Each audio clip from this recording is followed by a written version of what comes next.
While Adam has the definitive word in his Divinity Original Sin 2 review, I found myself unable to stop playing in every spare moment, and jotted down some of the very many things that make this game stand out, make it feel so very special. Below I celebrate its extraordinary replayability, the joy of moving furniture, and hideous undulating flesh blobs. It's smashing. Sure, lots of games let you smash stuff. In fact, a game that doesn't let you smash stuff is verboten. But few let you smash stuff in order to meddle with its plans. DOS 2 offers you the most extraordinary amount of freedom when it comes to just how much you can muck about within its world. Famously, you can kill absolutely anybody in the game, and still finish its main quest. Just think about the logistics of that. There's never a moment where killing one particular person sees the story crash into a wall, or forces a reload because it doesn't allow its threads to come together later. But on a smaller scale, it lets you break and move an enormous number of things for much more minor detail. This isn't a game where there are secrets hidden in every room. It's just a game where, if you take it upon yourself to beat the ever-loving shit out of that bookcase, you may well find you can access a crumbled tower and a useful treasure chest within. Or you may find a wall. It's not fussed, it's not telegraphing these things, and it behooves you to think, I wonder what might happen if I pick up that enormous painting and put it over there 9 times out of 10, nothing 1 time, maybe something fancy, maybe access to an empty box. The point is, smashing past some crates for the hell of it isn't rewarded by some mechanism, rearranging the furniture isn't a primary feature, it isn't something you can game. It's just that sometimes, like in life, if you look behind a curtain you might spot something interesting. Which brings us to, it likes it when you cheat. I think the best example of this comes with the Gargoyles Maze. So yes, we need spoiler in this illustration, but let me stress this is a non-vital part of the first chapter of the game, nothing that's going to ruin your day. This is a maze of ruined walls, the entrance guarded by Gargoyle who gives you a coded warning on arrival that escape isn't going to be so simple, and that souls must be sacrificed. To get past him the easier way, he implies you're going to need a special ring. So you can go in and puzzle your way through, go off to hunt for that ring. I've never found it, still not sure if it's a bluff, or you can cheat. The maze is on some higher ground, a short way from the shore. A shore that has the entrance to a peculiar cave with its own mess of puzzles and bizarreness inside. The cave, it turns out, proves an excellent distraction from another nifty idea. Because the game also has a teleport spell. One of the 4 million side quests introduces you to some gloves with the ability, and one of your characters may well pick it up if they've Scandrel talents. Having 2 characters with it is the ideal, because then you can relay your team across to otherwise impassable cliff tops in turn.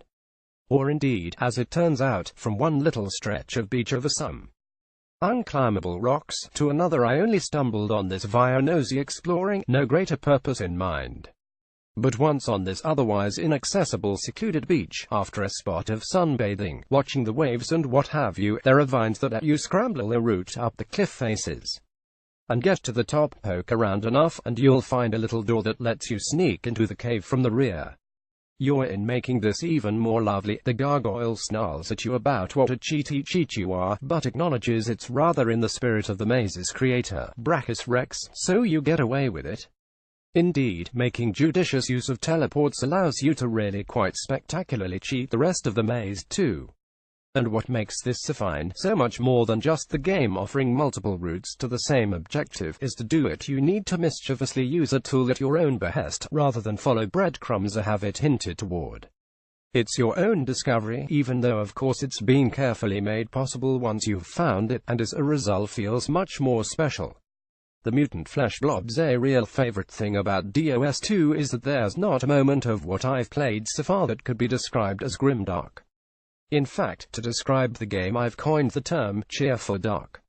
Despite the first chunk of the games being set on a prison island on which magical people are being rounded up and experimented upon in brutal and sadistic ways, this is an outstandingly cheery game. It deals with some pretty hefty fantastical matters, has moments of pure heartbreak. You try breaking the news to a bear cub that his mother has died without getting a little bit of dust in your one, and goodness me is it gory, but always with this big wicked grin behind its eyes.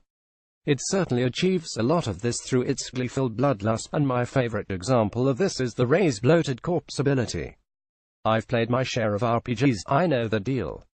One of your characters has some necromantic abilities, and eventually you'll gain the ability to raise a little zombie to fight on your side. Right, so when Ivan gained a big pile of necromancer points, and I found a book teaching the all raise corpse ability, I really didn't pay attention to the word bloated.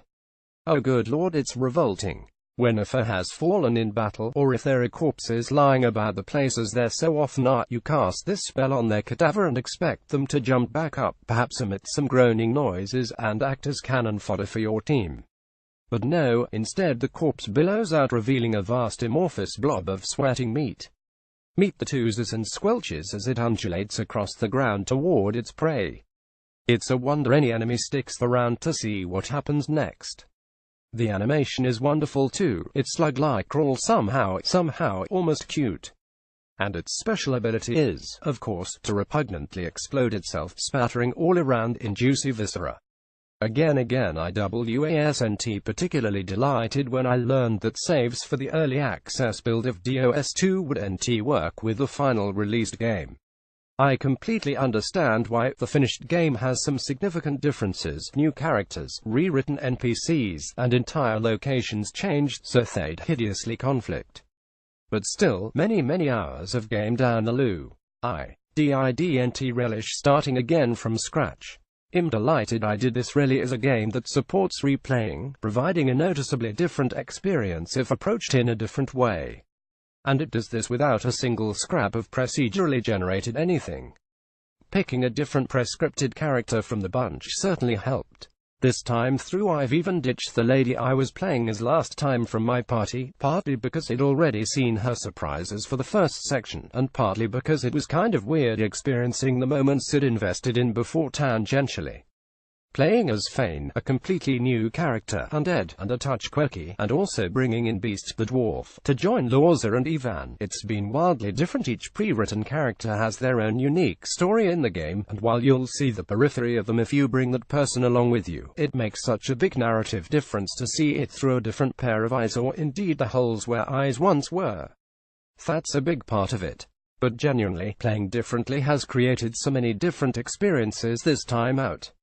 Just little things, but last time I accidentally stumbled upon Gareth before his storyline had been introduced, and indeed arrived at the back of the dungeon he was in through some exotic exploring.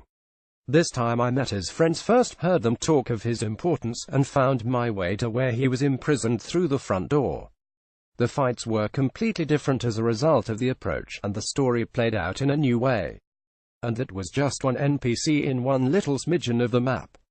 Many of those moments combined, playing things out in a different order, encountering different people, getting quests that weren't there before because I didn't show up until someone had died last time, or even finding out that with different characters you can talk your way into making allegiances with formerly formidable foes, all really adds up.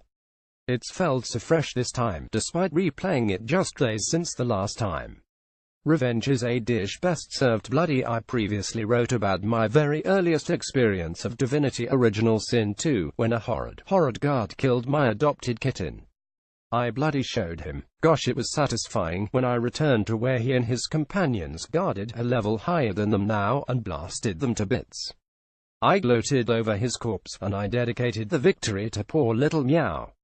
On this second playthrough, however, the cat had a somewhat more ignominious death. The bloody idiot set itself on fire. It had the sense to keep out of the way during a battle, but then decided, as only cats can, that it wanted to stand in a fire and wasn't going to budge. Sigh. Still though, when it came to killing the bastard Magister who got Meow last time, he must have been damned confused about the relish with which I targeted him. The bastard.